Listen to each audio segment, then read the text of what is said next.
आपके ही कार्यकाल में मुख्तार अंसारी कैसे फलता फूलता रहा, आप वो भी जानते होंगे। खैर, शरद त्रिवेदी, आप जवाब दीजिए। शुक्ल जी, इनके कार्यकाल में जिस तरह का भय था उत्तर प्रदेश में, जिस तरह का Noida authority, Ghaziabad development authority और लखनऊ डेवलपमेंट अथॉरिटी में जिस तरह के कांड हुए हैं, आज उनके अफसर, वरिष्ठ अफसर जेल में बैठे हुए हैं इनके कर्मों की वजह से। और यादव सिंह जी का प्रकरण ये ना भूलें, 2000 करोड़ का आरोप है उसके ऊपर। और माननीय योगी जी की सरकार ने 2500 करोड़ की संपत्ति इन माफियाओं से बरामद करी है। ये किसी वर्ग या जाति देख के नहीं किया गया है। कोई दंगा हुआ हो तो आप बता दीजिए। इनके कार्यकाल में दंगे होते थे। इनके कार्यकाल में तो माफिया सत्ता में बैठा हुआ था।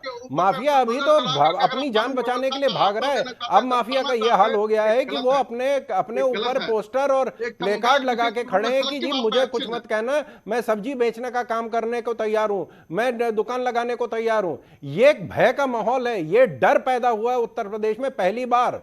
ना पहले सिख दंगे उत्तर प्रदेश में हुए, हिंदू मुस्लिम दंगे हुए, शिया सुन्नी दंगे हुए, अब क्यों नहीं दंगे होते हैं?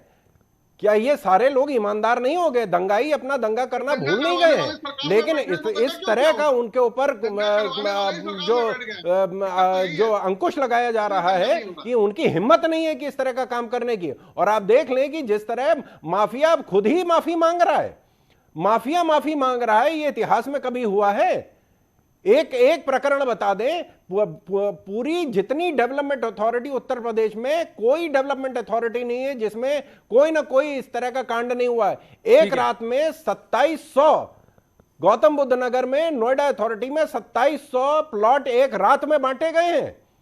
ठीक है, मैं आनंद वर्धन जी को लाऊंगा। किस तरह आनंद वर्धन जी को भी चर्चा में लाऊंगा। अब उस समय जो है एफआईआर लॉन्च करता था, देखिए आज साजन सिंह भले अतीक अहमद के इस बयान को सिरे से खारिज कर दें और ये कह दें कि एक माफिया तय नहीं करेगा कि यूपी में लॉ एंड ऑर्डर की क्या स्थिति है, लेकिन इसी अतीक अहमद पर और उसके भाई पर राजू पाल की हत्या का आरोप है। मुझे लग रहा है साजन सिंह जी ये बात भूल गए हैं।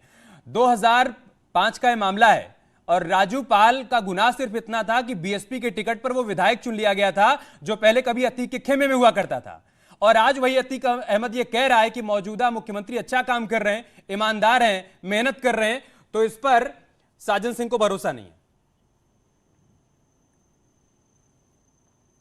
आप मुझसे पूछ रहे हैं? जी बिल्कुल शुक्ला जी। जी अच्छा, नहीं, पहले तो मैं एक आधे मिनट में एक बात स्पष्ट कर दूं, क्योंकि पिछली बार जब मैं आपकी डिबेट में आया था, एक तो मैं जब कुछ कह रहा हूं तो आपसे कह रहा हूं और मेरी मर्यादा आप भी रखिएगा, क्योंकि शिवम त्यागी जी आए थे और वो बदतमीजी की बातें पिछली बार कह के गए थे मेरे बारे में, ओछी बात। और ये आपकी जिम्मेदारी है कि अगर कोई कुछ कहे तो आप उसको रोकिए। नहीं, और ये नहीं मैं इसलिए कह रहा हूं कि अगर आपको लगता है कि मैं इस लायक नहीं तो आप मुझे मत बुलाइए। बिल्कुल नहीं सर, अगर कोई बदतमीजी कर रहा है, आप हमारे पैनल में, आप हमारे मेहमान हैं, ये हम सुनिश्चित करेंगे कि कोई व्यक्तिगत ना हो। अपनी बात रखिए। हाँ, क्योंकि वो शिवम त्यागी काफी बदतमीजी की बात करके, मैं कोई पॉलिटिकल आदमी नहीं हूं। हाँ। मैं तो सरकार से सवाल पूछूंगा और अगर हो सकता है किसी को अच्छा ना लगे तो ना लगे तो आपसे बताए, लेकिन वो भाषा की मर्यादा जरूर रखिए। ठीक है सर। देखिए, मैं इसको एक दूसरे तरह से भी देख रहा हूं। योगी जी के ऊपर ये बिल्कुल फैक्ट है कि एक पैसे का आरोप नहीं है और ना कोई आरोप लगा है, और इसी कारण शायद अकेले मुख्यमंत्री हैं जिसको चेंज करने की कभी बात चर्चा चली भी नहीं।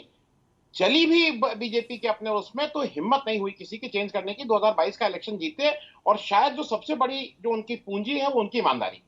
अब मैं ये जो क्राइम की बात है, मुझे शायद अतीक अहमद इसका सर्टिफिकेट दें, ये बहुत अच्छी बात नहीं है, लेकिन मैं एक चीज को जरूर कहना चाहूंगा कि योगी जी को भी अभी फ्री हैंड नहीं मिल रहा है, और उसका एक ही मैं वाक्य बताऊं। देखिए, एक गुजरात मॉडल है और एक यूपी मॉडल है। यूपी मॉडल को इन लोग बुलडोजर कहते हैं, गुजरात मॉडल का क्राइम होता है। क्राइम दो तरह के हैं, जैन साहब बैठे हैं। एक क्राइम होता है जो हमारे बीजेपी के प्रवक्ता साहब ने भी बताया कि भाई चोरी, बेईमानी, घूसखोरी, 2000 करोड़ का ब्राइब, हत्या, चोरी। और एक मॉरल क्राइम और हीनियस क्राइम्स होते हैं, जिसमें शायद गुजरात टॉप नंबर पे है, जैसे बिल्किस बानो के साथ रेप और हत्या हुई थी। ये मैं इसलिए कह रहा हूं कि ये एक बार नहीं हो रहा है, ये हीनियस क्राइम बार बार हो रहे हैं, और इसका कहीं ना कहीं तार गुजरात मॉडल से जुड़ा हुआ है। उत्तर प्रदेश में एक क्राइम अभी हाल के दिनों में हुआ था लखीमपुर खीरी में। लखीमपुर खीरी का वो क्राइम, वो सेंटर में टेनी जी मंत्री हैं, उन्होंने क्या क्या नहीं कहा था ये सबको पता है। उसके बाद अगर ये हम और मैं इसको जिम्मेदारी के साथ कह रहा हूं, अगर योगी आदित्यनाथ उत्तर प्रदेश के चीफ मिनिस्टर नहीं होते तो टेनी के लड़के को कुछ नहीं होता। ये चूंकि योगी आदित्यनाथ जी यूपी के चीफ मिनिस्टर थे, उनके अंदर इतना दम था कि गुजरात मॉडल के सामने खड़े होकर ये बात कह सके कि नहीं इसको बंद करो। नहीं तो आप सबको याद है कि कैसे वो कह रहे थे नहीं आज मैं नहीं आऊंगा, आज मेरी तबीयत नहीं ठीक है, मैं कल आऊंगा अपना वो देने। ये ट्रीटमेंट दिया जा रहा था।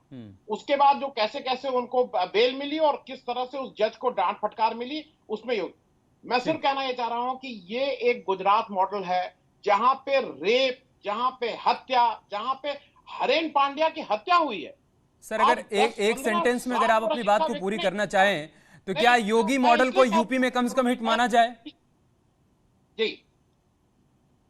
जी मैं सिर्फ ये इसलिए कह रहा हूं कि एक गुजरात मॉडल अभी तक यूपी में प्रवेश नहीं कर पाया है। ठीक है, जो दूसरे शरद जी आप इस पर जल्दी से जवाब दीजिए, उसके बाद वंदना सिंह जी हमारे साथ जुड़ चुकी हैं। नहीं, जर्नलिस्ट साहब ने बिल्कुल सही कहा है कि उत्तर प्रदेश में ये यूनिक एक एफर्ट किया गया है। आप देखें कि यह हमारा जो मॉडल है वो इसी मामले में नहीं, अन्य मामलों में भी ओडीओपी को जो है करीब करीब 16 राज्य फॉलो कर रहे हैं। तो ये जो उत्तर प्रदेश का मॉडल है, बुलडोजर जिस तरह भय बनाया है उत्तर प्रदेश में, इसको मध्य प्रदेश में विपक्ष के शासित प्रदेशों में भी इसका इस्तेमाल किया गया है। क्योंकि जो जिस तरह का निरंकुश अपराध उत्तर प्रदेश में रहा है पिछले 25-30 साल में, उसको कंट्रोल करने के लिए हमें इस तरह के कदम उठाने पड़े थे। और ये आप देखें कि उत्तर प्रदेश में एक भी पिछले 5-6 साल के कार्यकाल में एक भी कोई बम फटा है, एक भी आतंकी घटना घटी है, एक भी विदाउट एक्सेप्शन, कोई इसका अपवाद नहीं है, एक भी घटना नहीं घटी है। और मैं आपको ये भी बता दूं कि कई लोग कहते हैं कि साहब उत्तर प्रदेश में अपराध बढ़ गया है। अपराध बढ़ा नहीं है, उत्तर प्रदेश में अपराध अब रजिस्टर हो रहा है। क्योंकि पहले रजिस्टर करने के 3 तरीके थे, या तो सीएम साहब करवाते थे या डीएम साहब करवाते थे, किसी बड़ी कंपनी के जीएम साहब करवाते थे। ठीक है, अब फेसबुक पे, ट्विटर पे, ईमेल पे, व्हाट्सएप तक पे जो है एफआईआर को दर्ज करवाया जा रहा है। तो कार्रवाई तुरंत की जा रही है। 10 मिनट के अंदर, पहले वक्त ज्यादा लगता था, हमारे साथ जुड़ चुके हैं राजनीतिक विश्लेषक हैं और साथ ही समाजवादी पार्टी को कुछ हद तक समर्थन भी देती हैं। वंदना सिंह जी, जो बात यहां पर शरद जी कह रहे हैं कि यूपी में अपराध बढ़ा नहीं है, अगर एनसीआरबी के आंकड़ों की बात की जाए, अपराध अब रजिस्टर्ड होने लगे हैं।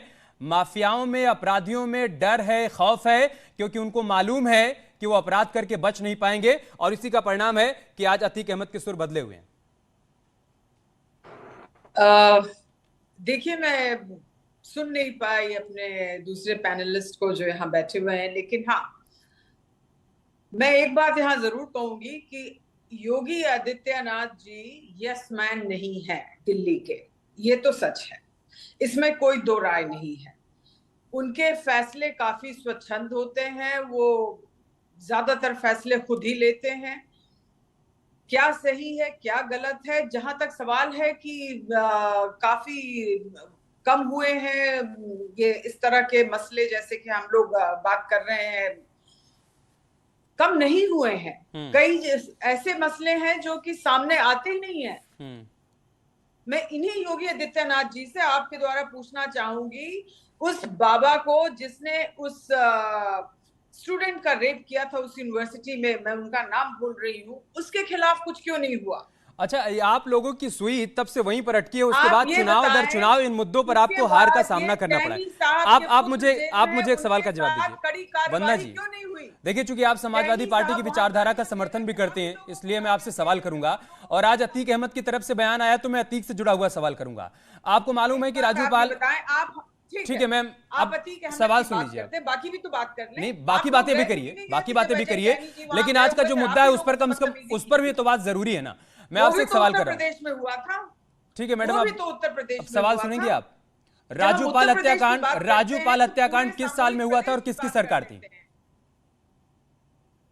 मुझे आपकी आवाज नहीं आई।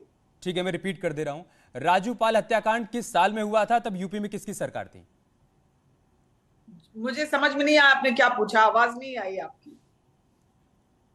आवाज नहीं आ रही है, सवाल नहीं समझ आ रहा है, आपकी आवाज नहीं आ रही, जरा दोबारा दोहराएं। मैं तिबारा बोल दे रहा हूं। राजू पाल हत्याकांड किस साल में हुआ था, किसकी सरकार थी यूपी में? नैनी में विश्वविद्यालय में घुसकर जब अतीक अहमद ने मारपीट की थी विश्वविद्यालय प्रबंधन के साथ, प्रशासन के साथ, यूपी में किसकी सरकार थी और किस साल का मामला? ऐसा है, अगर आप पास में भूतकाल में जाना चाहते हैं तो ऐसी तो बहुत सारी अरे आप अतीत के पन्ने पलट रही थी, मैंने पलट दिया तो आपको दिक्कत होने लगी। आप चली गई बाबा के पास, परदादा के पास, और मैंने अगर थोड़े पिछले पन्ने पलट दिए तो आपको दिक्कत होने लगी। भाई मैं कह रहा हूं, जो अतीक अहमद कभी बेखौफ होकर प्रयागराज की सड़कों पर घूमा करता था, उसका पूरा जो गिरोह होता था वो किसी को भी सरेराह मार दिया करता था।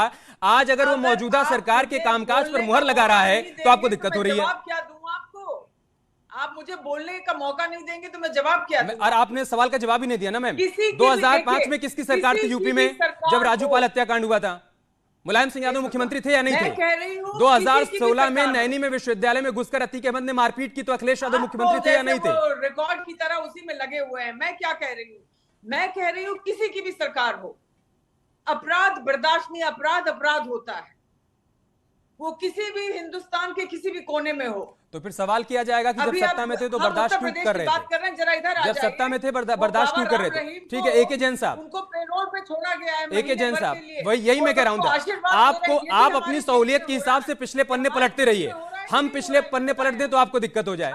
एके जैन साहब, अतीक अहमद के माफिया राज को बहुत करीब से आपने देखा है यूपी में प्रशासनिक व्यवस्था में रहते हुए।